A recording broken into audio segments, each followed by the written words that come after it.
My friend was walking home one night and encountered a person wearing what seemed like a twisted mask made of real human flesh, repeating good evening while getting closer and closer. When he got a good look, he was certain the mask resembled the contorted face in Edvard Munch's painting, The Scream. Deep in the mountains, I found an abandoned village and a temple commemorating a village destroyed by a tsunami, and I felt an inexplicable unease, and a truck parked halfway on the road made me suspect that something unusual might have happened here. Back when I was in junior high school, I was taken on a class trip into the mountains. It was called a mountaineering camp. There were about 30 of us in total, boys and girls and teachers. We were all riding the bus to the campsite, but we got delayed due to an accident on the roads that meant that we would be getting there later than expected but still light out. When we arrived, we got off the bus and with our class teacher at the helm, we headed into the woods up towards the mountain campsite. The road to the campsite was very well signposted and the direction was pretty much linear, so even the dumbest of us couldn't get lost or stray from the trail. Confident in that fact, I followed on at the back of the group. Everyone knows the cool kids go at the back, right? At some point my legs got tired or I got bored of walking, so I thought that I would take a quick break. I guess that I would be fine because I could be pretty quick when I wanted to be. I could still see my classmates' backs going up the mountain ahead. I waited until they were just in sight, and the second I couldn't see them, I rose to my feet and started climbing. I think that I left it a little too late though because I wasn't as quick as I thought I would be. The trail was tough. I couldn't catch up to them. I was getting nervous. I tried to go as fast as I could to catch them, but no matter what I did, I couldn't see anyone's backs anymore. It was getting darker and darker too before I knew it got so dark that I couldn't even see my surroundings clearly anymore. I wasn't nervous. Now I was on the verge of panic. I did what I thought would be best, and I started calling out the names of my closest friends. I couldn't make out what was up or down anymore. I had tears in my eyes. I was so scared of being lost in the woods and so angry at myself for not keeping up with my classmates. I had to keep walking, though I thought that if I kept going I was sure I would catch up to everyone and everything would be fine. After a while, I thought that I saw a flicker of yellow in the darkness ahead of me. We were given these yellow ponchos for the trip. They were like raincoats and we were to wear them if it began to rain. I'd been so distracted by being frightened that I hadn't noticed that it had started to rain. I called out thinking that it was one of my classmates, but I guess they couldn't hear me because they didn't stop. I tried to up the pace, but I couldn't go much faster than I was already going. I closed the gap between me and one of my classmates. They were only about 20 m or so ahead. I was calling out to them, but they still couldn't hear me. I couldn't catch them up. Knowing that they weren't going to stop and I wasn't going to stop them, I paused to catch my breath again. I put on my yellow poncho and I stayed where I was. The more I stood there waiting, the more I came to realize that there was no way that my classmate wouldn't have heard me. I stood there in the pitch-black darkness, completely lost and terrified. I don't know how long I was there for, but it felt like hours when it all looked its darkest. Literally, I saw a light flickering between the trees. 3 people were approaching and one was the teacher. I didn't think I could cry anymore at that point, but when I saw them I started wailing. The place they found me at was about an hour's walk up the mountain from the campsite. I had somehow passed the campsite. It was the weirdest thing. Everyone was so relieved to see me, but above all I was the most relieved to be found. There was one thing that was left unresolved, though the classmate I thought I saw, I felt as if I was being led somewhere at one point. Whatever I was following clearly wasn't one of my classmates. All those missing person cases that happened out there in the wild and those theories about some mountain ranges in the USA, to me that all could be real. There could be something out there. I love mountains. I love going on mountain hikes and trail walks. I used to love going with friends in a group or even by myself. This experience takes place when I went to a certain mountain for the first time. I will keep the name of the mountain out of this just out of respect. You'll know why. Shortly that day I wanted to climb to the summit of the mountain. The conditions were great. It was late summer and the weather was clear and breezy. I had read in a guidebook that there was a temple at the top of the mountains. It had been there for many, many years. Apparently, I thought that it would be cool to check it out whilst I was there in years gone by. There was a chief priest and was subject to visits from people all over, but according to the guidebook, in modern days it had fallen into a state of disrepair. Perhaps that was due to the lack of visitors. There used to be a small village up in the mountain too, but apparently that was destroyed by a tsunami, which is why the temple was built to honor those lost villages. I read there was a memorial up there too. When I climb mountain trails, I always keep my eyes open, and I make sure I'm aware of my surroundings. I was about halfway up that mountain when I noticed a few stone structures which looked like they could have been part of homes. Seeing those destroyed stone walls and the abandoned buildings made me feel a little unpleasant there. Poor people. I managed to make it to the summit quite easily, as it wasn't exactly a tall mountain. There was plenty of natural light left in the day, and I was able to see the temple. The temple looked abandoned, and thankfully no one had tried to destroy it or ruin it. I was really glad that it was still intact. The roads leading up to it had grown over a little, but it wasn't too bad. I weaved my way through weeds and bush along these mountain roads. I just wanted to see where they led about halfway along the road. I noticed that some of the road had been lost due to landslide, and it certainly looked as if the road was no longer in use. I felt a sense of unease when I got to that part of the road. I couldn't place my source of unease, so I tried to ignore it and push on. I struggled through a particularly thick portion of brush, and after climbing a little, I spotted something up ahead in the road. There was a mini truck. The mini truck was parked off to the side of the road at an angle as if it was halfway through a U-turn. It had driven up onto the side of a grassy verge. It looked so out of place, since I had just spent the morning looking at abandoned buildings and marching through the woods, despite being on a road. The last thing I expected to see was with some kind of vehicle. I got closer to the truck, and I noticed that there was something wrong with it. I got close enough to see that the door wasn't locked. I took note of the license plate. The truck itself looked relatively new, and there was some rope in the back of the truck. It didn't look as if the truck had moved for a while. There were no fresh tire marks to indicate a crash, and the grass verge had grown beneath the front two wheels. The truck looked abandoned, but who would abandon a perfectly good truck? Nothing about what I was seeing was adding up, nothing until I thought of the possibility of power play. I grew more and more concerned by each passing moment, so I decided that enough was enough. It was time to call the police. I didn't have great signal in the mountains and I didn't want to stay there anymore, so I thought that I would call the cops from home. When I got on the phone to the police, I told them the license plate number of the truck and about what I witnessed. It was all pretty standard stuff. I made a report and I hung up. I thought about it for a while. Maybe I should have stayed longer, or maybe I should have tried to call out for someone. But there was just something so off-putting about being near that truck, in that desolate location, that I just had to go. Then about a week later I got a call from the police. They were following up on the truck that I had reported. They wanted to tell me that they had found something, I remember. During our call, the police officer paused and said to me in a very sober voice, "Before I proceed, I have to ask, do you want to know what happened to the owner of that truck?" That really threw me, something about the tone, his pacing. I was curious, definitely curious, but when I asked myself if I wanted to know what happened, I found that the answer was no. So I told the officer that I didn't want to know and then hung up. Sorry, but if this ever happens to you, you might understand where I'm coming from.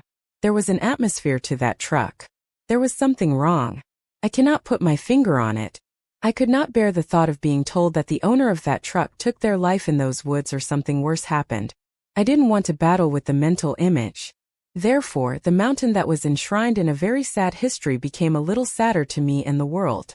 You might be thinking, oh, I would have wanted to know, or I would have gone to check it out, but I don't know. I think that's just something that comes across in movies more, or TV. When you're confronted with something like that, it really makes you stop in your tracks. You know, that mountain also became a mountain that I would never return to. Maybe misery and despair are just a part of it all, and we just have to recognize that. I didn't need to know. This didn't happen to me, but it happened to someone who works at my company. He's not the type to share stuff like this online, but I am, so I got his permission. I found it pretty creepy and interesting, and I hope you do too. Back when this took place, he was really into photography. I mean, this guy was really obsessed with it. He needed to get the right camera, the right lens. For the longest time, it was all he spent his money on. It didn't stop there. Every time he took time off from work, he was fine off someplace to take more photos. He would be up early or stay out someplace until the morning light. He loved taking photos of the mountains and the sea at sunset or sunrise. He took photos of wildlife, especially birds, and he favored wide shots of landscapes.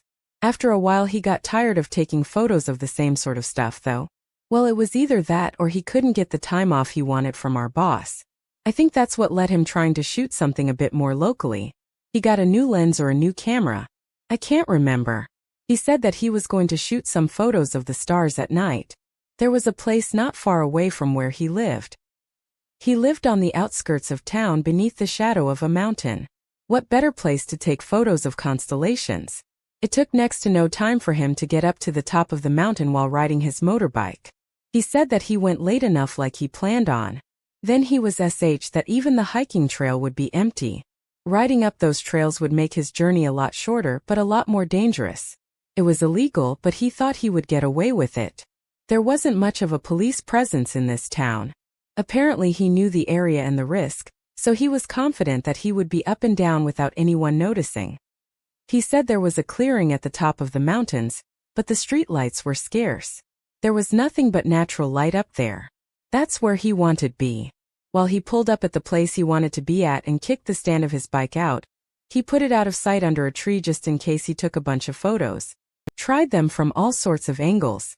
He said he was completely immersed in taking his photos since there was a full moon out and there was a cloud.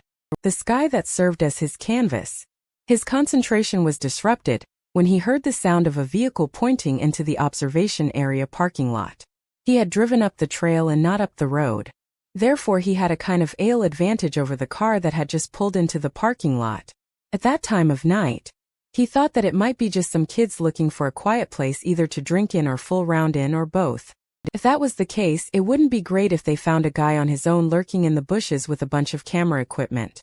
Since he didn't know who was going to emerge from the vehicle, he hid in the bushes by the trees where his bike was something pulled in. It stopped in the opposite area of the parking lot. He looked on expecting a bunch of youngsters to pour out, but only one figure came out of the driver's side door. He wasn't young. He was about the same age as my colleague, if not older. He got out well. My friend now saw was a van, and he started going back and forth with something in his hands. It looked as if he was unloading something.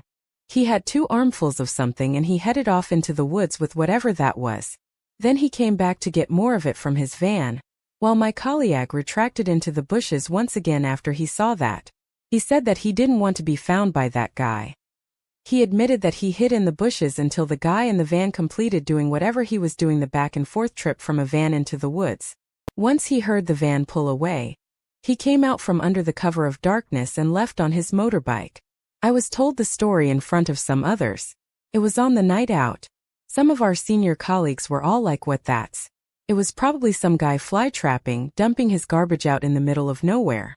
Someone else said, "Why didn't you call him out on that?" Then someone asked, "What did it look like?" He was ditching out there anyway. It couldn't have been anything important. Well, I figured that this guy didn't tell us the story for nothing, so I eagerly waited his response, and he took a deep breath and said it wasn't garbage, whatever. It was wrapped in cloth or some kind of clothing, and he hugged it to his chest. He hugged it tight and spoke to it. He spoke to it while he walked off into the woods. The mountains at night can hide many things. I guess he reported what he saw, but he didn't speak another word about what happened that night. Again, this isn't a ghost story. It's a true experience. It involves bears, and it's likely not for the squeamish. Earlier this month, a man was attacked in the northern part of my prefecture by a bear. He was out deep into the mountains searching for bamboo shoots to harvest. Unfortunately, the man passed away. It was a big story for our area. It was in all the local newspapers. Everyone I knew seemed to have heard of the incident. Not many knew of how the man died, though the papers kept the details out of print to not distress his family members, but word traveled around downtown pretty quickly. Some locals knew and told their local friends, who probably weren't that good at keeping local secrets. When they found the guy, they said that most of his guts were missing. There was just something about the way that sounds that really terrifies me. They say that most of his internal organs had been eaten, but they found one of his legs in a bamboo grove. This all took place in the central region of Honu, the Chubu region. It's pretty safe to say that native Asian black bears don't actually eat people all that often. If you're unlucky enough to get attacked, then you are likely to only get injured. Injuries can be severe, but not always. The majority of attacks tend to occur when Asian black bears are encountered suddenly, and in close quarters.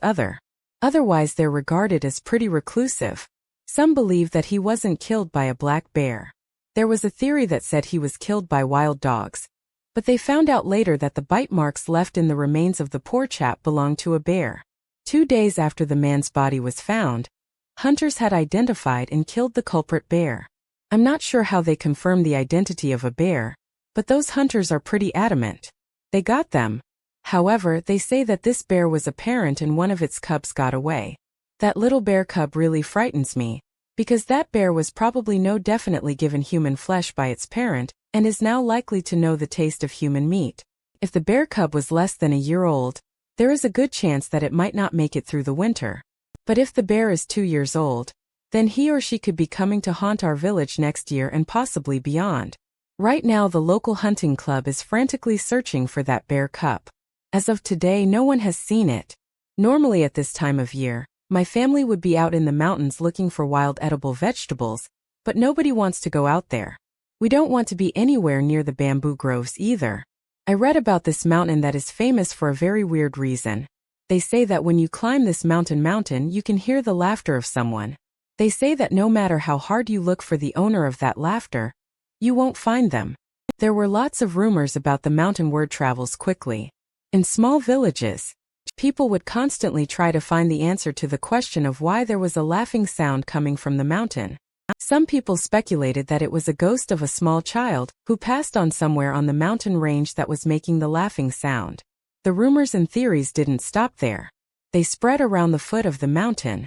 Some villagers said that they were so freaked out by the rumors that they couldn't bring themselves to go anywhere near the mountain. They asked anyone who was brave enough to investigate it, and returned with an explanation as to why they can hear it laughing sometimes.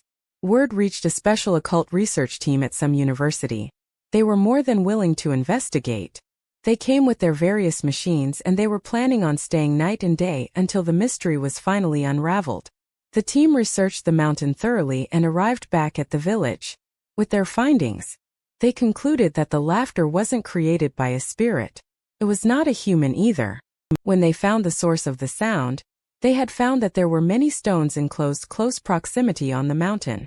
When the winds picked up, they blew through the gaps in these stones, thus producing that eerie laughing sound.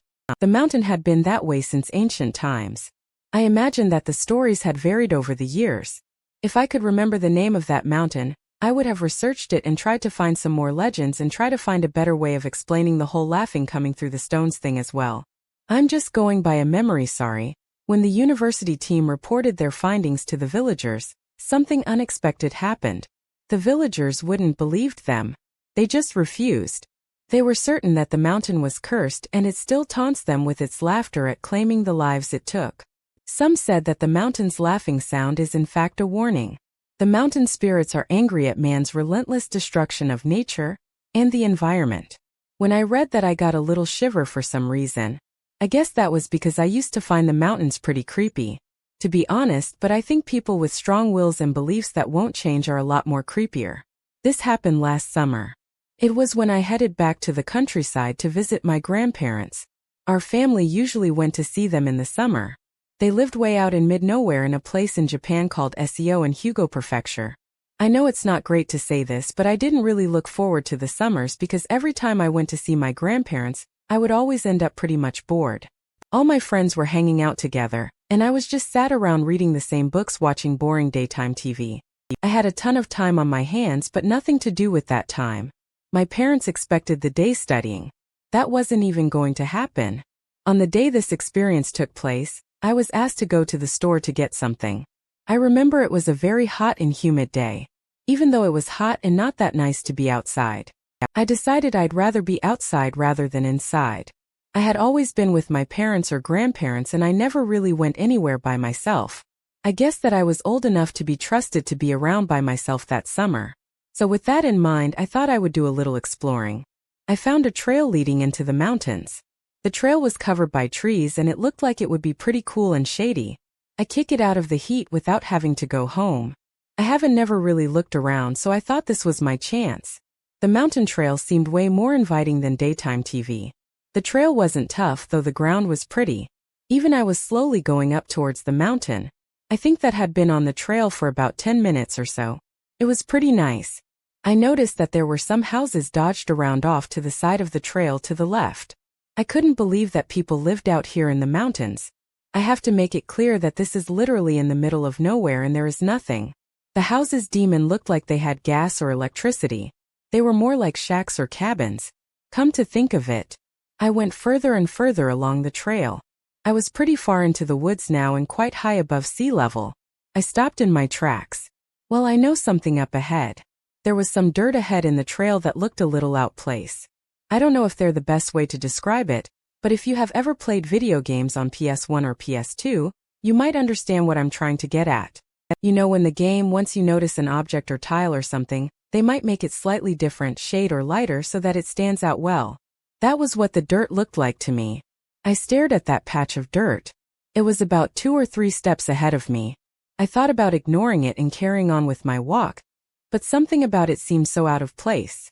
I looked at it, looked as if the soil had been dug up. I was curious. It really bothered me for some reason. But come to think of it, but maybe I was so interested in it because I was so bored that day. Let me tell you, I'm very glad I was bored that day. You'll understand why.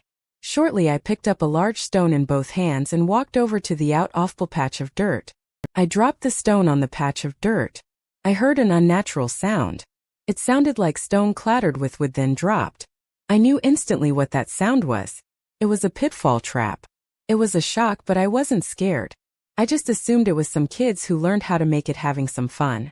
But I felt a chill go up my spine when I looked down into the hole. At the bottom of a hole were long thin sticks of bamboo cut into sharp points. They varied in height. Some were long and some were short. There were a lot of those bamboo spikes down there. The hole was very deep too. I doubt this was dug by the neighbor kids.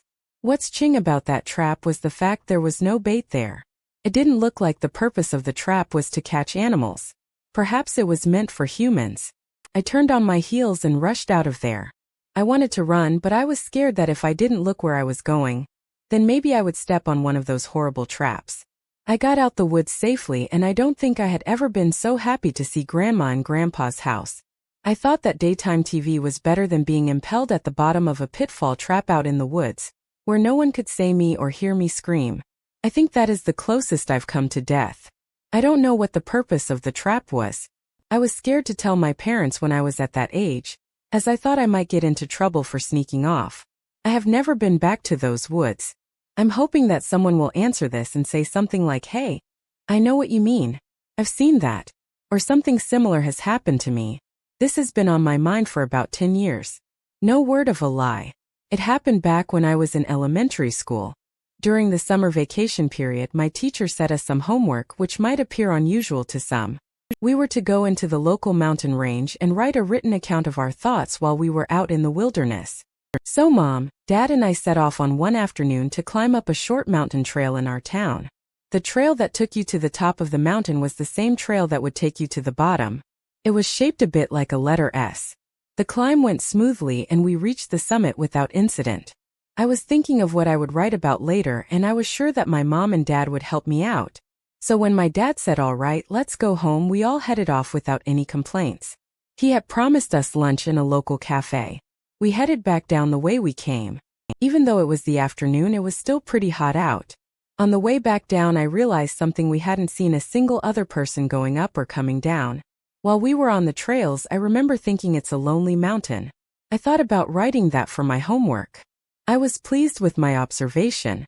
So I said to my parents, "Hey, it's a lonely mountain, isn't it?"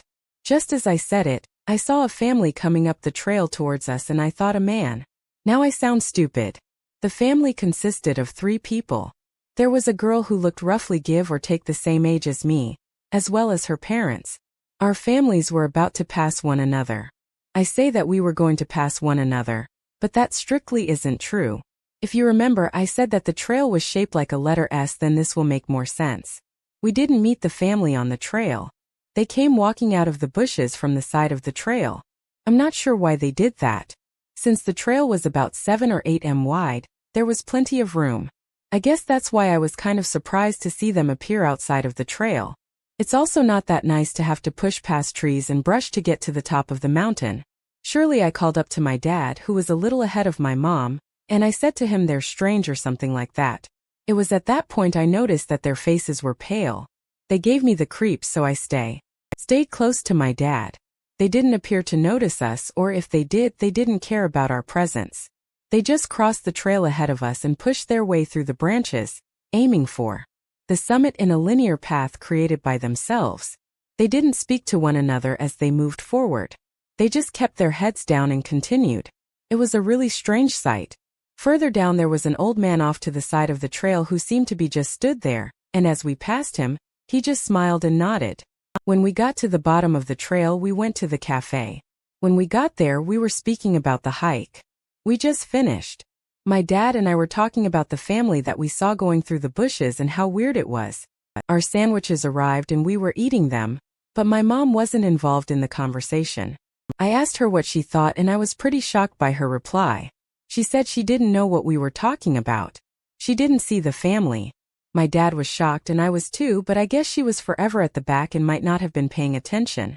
But I nearly choked on my food when my dad said that he didn't see the old man that I saw. My dad also said that he thought the way the family moved was more like a floating motion rather than a climbing one. I didn't see that, but hearing my dad say that scared the hell out of me at that age. Why my mother didn't see anything was really odd too. Did my dad and I witness something paranormal that day? I have no idea, but I'd love to hear any opinions. I really just don't know what I saw, but if you saw their pale faces you'd remember them just like I have.